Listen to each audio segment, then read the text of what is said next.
الحمد للہ رب العالمین والصلاة والسلام علی سید المرسلین اما بعد فاعوذ باللہ من الشیطان الرجیم بسم اللہ الرحمن الرحیم۔ سرکار مدینہ راحت قلب و سینہ صلی اللہ تعالی علیہ وآلہ وسلم کا فرمان تقرب نشان ہے۔ قیامت کے روز لوگوں میں میرے نزدیک تر وہ ہوگا جس نے مجھ پر زیادہ درود شریف پڑھے ہوں گے۔ الصلاۃ والسلام علیک یا رسول اللہ وعلی آلک واصحابک یا حبیب اللہ۔ آج میرا دل کیا کہ ایک سبق جو ہمیں بچپن میں دیا جاتا ہے اور زمانہ طالب علمی میں بھی ہمیں وہ پڑھایا اور سکھایا گیا، جو ہم غالباً بھول چکے ہیں، اس کی طرف توجہ دلانے کی کوشش کروں۔ ہم نے ایک حدیث شریف متعدد بار پڑھ اور سن رکھی ہے، مفہوم حدیث ہے۔ سرکار علیہ الصلوۃ والسلام نے ارشاد فرمایا، مسلمان وہ ہے جس کے ہاتھ اور اس کی زبان سے دوسرے مسلمان محفوظ رہیں۔ آج عموماً ہر گھر میں تقریباً یہ معاملات پائے جاتے ہیں، دوریاں، ناچاکیاں، بدحالیاں، پریشانیاں، بد زبانیاں اور نہ جانے اس طرح کی کتنی جو پریشانیاں ہمارے گھروں میں پائی جاتی ہیں۔ ذرا ہم غور کریں اوپر بیان کردہ حدیث کو، کہیں ہم بھول تو نہیں چکے؟ کیا ہم واقعی مسلمان ہیں؟ کیا حقیقت میں ہماری زبان اور ہمارے ہاتھ سے دوسرے مسلمان بھائی محفوظ ہیں؟ سب سے پہلے ہم اپنے گھر کا محاسبہ کرتے ہیں اور اپنے اندر جھانک کر دیکھتے ہیں، کیا میری زبان سے میرے والدین، میرے بھائی بہن، گھر کے دوسرے افراد، مجھ سے بڑی عمر والے اور چھوٹی عمر والے افراد، کیا میری زبان سے محفوظ ہیں؟ کیا مجھ سے چھوٹی عمر والے میرے ہاتھ سے محفوظ ہیں؟ بلا ضرورت اور غیر ضروری میرا ہاتھ تو نہیں اٹھتا ان پر؟ آج ہمیں اس امر پر غور کرنے کی ضرورت ہے۔ ہمارے اسلاف کی اگر ہم زندگی پڑھیں تو ہمیں یہ چیز سیکھنے کو ملتی ہے، کس طرح انہوں نے اپنی زندگی میں دوسرے مسلمان لوگوں کی حقوق کا بھی خیال رکھا اور ان کی عزت اور ان کی جو تعظیم ہے اس کو بھی انہوں نے کس طرح برقرار رکھا۔ آئیے ضمناً ایک واقعہ احیاء علوم سے میں آپ کو عرض کرتا ہوں۔ حضرت سیدنا شیخ ابو عبداللہ خیاط رحمۃ اللہ تعالیٰ علیہ کے پاس ایک آتش پرست کپڑے سلواتا اور ہر بار اجرت میں وہ آپ کو کھوٹا سکہ دے کے جاتا تھا۔ آپ رحمۃ اللہ تعالیٰ علیہ اس سے چپ چاپ وہ لے لیتے۔ ایک بار آپ رحمۃ اللہ تعالیٰ علیہ کی غیر موجودگی میں وہ شاگرد نے اس آتش پرست سے کھوٹا سکہ نہ لیا۔ جب آپ واپس تشریف لائے اور معلوم پڑا تو شاگرد سے فرمایا، تو نے کھوٹا درہم کیوں نہیں لیا؟ کئی سال سے وہ مجھے کھوٹا سکہ ہی دے رہا تھا اور میں بھی جان بوجھ کر لے لیتا تھا تاکہ وہی سکہ کسی دوسرے مسلمان کو نہ دے آئے۔ اللہ اکبر، اللہ اکبر۔ یعنی وہ اس نیت سے اس سے کھوٹا سکہ لے رہے تھے کہیں کسی دوسرے مسلمان کا نقصان نہ کرے، چلے میرا نقصان ہو جائے۔ اللہ اکبر۔ ہم ہمارے اسلاف کی زندگی دیکھیں اور ہمارا طرز زندگی دیکھیں۔ آج اگر گھر میں ہمیں ہماری مزاج، ہماری فطرت کے مخالف کوئی چیز ملتی ہے تو اس پر ہمارا ریئیکشن دیکھنے والا ہوتا ہے۔ ایک بات یاد رکھیں کہ طبیعتوں کا جو اختلاف ہے یہ ایک فطری عمل ہے۔ ہر بندہ آپ کی سوچ کے سانچے میں نہیں ڈھل سکتا، ہر بندہ آپ کی خواہش و منشا کے مطابق نہیں ہو سکتا، خواہ وہ آپ کے گھر کے خونی رشتہ دار ہی کیوں نہ ہوں۔ اسی طرح ہم بھی دوسرے بندے کی فطرت کے عین مطابق نہیں ہو سکتے۔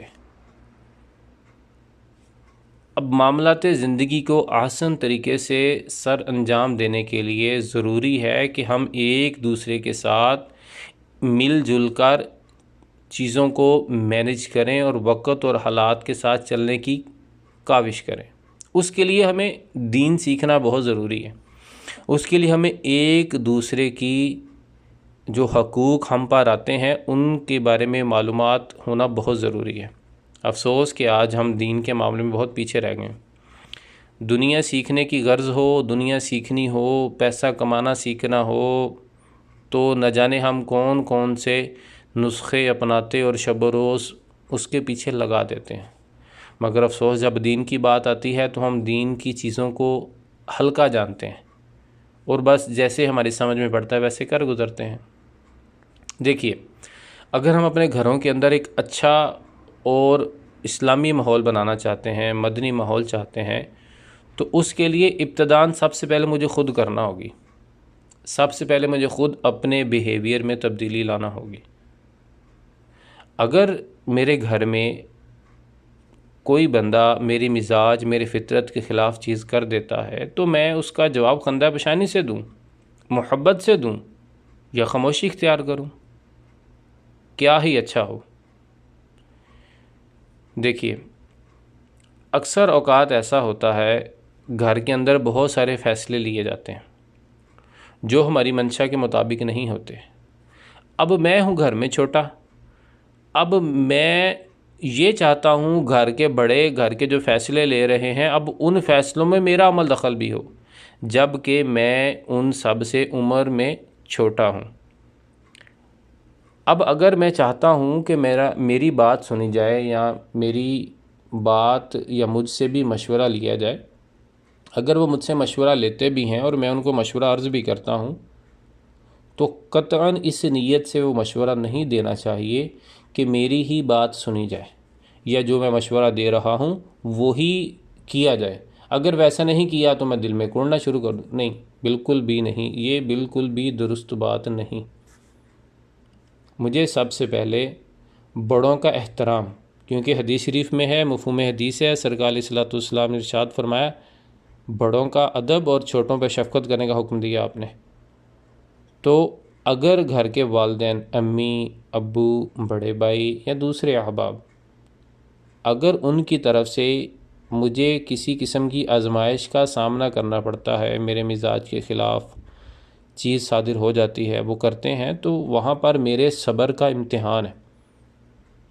صبر پہ تو اللہ تعالیٰ جنت کی بشارت دیتا ہے، احادیث میں بے شمار فضیلتیں ہیں صبر پہ۔ اب صبر یہ نہیں ہوتا کہ ایک چیز آپ کے اختیار میں ہی نہیں ہے اور آپ اس پہ صبر کر کے بیٹھیں، یہ صبر نہیں ہے۔ صبر یہ ہے ایک چیز آپ کے اختیار میں تھی، آپ کے سامنے کسی نے غلطی کی اور آپ اس کو سزا دینے پر قادر تھے، غصہ آپ اس پر کرنے پر قادر تھے، اس سے بدلہ لینے کی طاقت بھی رکھتے تھے، لیکن اس کے باوجود آپ نے اسے اللہ اور اس کے رسول کے لیے معاف کیا، یہ صبر ہے۔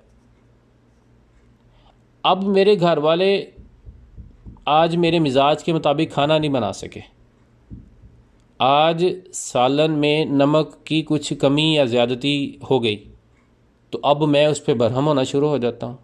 اس وقت میں صبر اور شکر سے وہ کیوں نہیں کھا لیتا؟ بارہا ایسا ہوا ہوگا کہ ہمارے گھر میں ہماری بہترین خواہش کے مطابق اچھے سے اچھے پکوان بھی بنے ہوں گے، لیکن کیا ان سب کو کھانے کے بعد میں نے گھر والوں کے ہاتھ چومے، ان کا شکریہ ادا کیا؟ میں نے امی کا ہاتھ چوم کے ان کا شکریہ ادا کیا؟ نہیں، کبھی بھی نہیں۔ بس میں کھاتا ہوں، پیتا ہوں اور روب جھاڑ کے چلا جاتا ہوں۔ اسی طرح کے معاملات کی وجہ سے ہم اپنے گھروں کے اندر ایک پرسکون ماحول نہیں بنا پا رہے۔ آئیے میں آپ سے ایک واقعہ عرض کرتا ہوں۔ حضرت سیدنا مالک بن دینار رحمۃ اللہ تعالیٰ علیہ، آپ کا پڑوسی غیر مسلم تھا، اس نے آپ کے بالکل، وہ آپ کا پڑوسی تھا، گھر کی دیوار اس کی دیوار کے ساتھ آتی تھی، اس نے اپنا گھر تعمیر کیا اور سب سے اوپر اس نے جو ہے وہ ایک کمرہ بنا کر اور اس میں اس نے حمام بنایا، بیت الخلاء جس کو ہم بولتے ہیں۔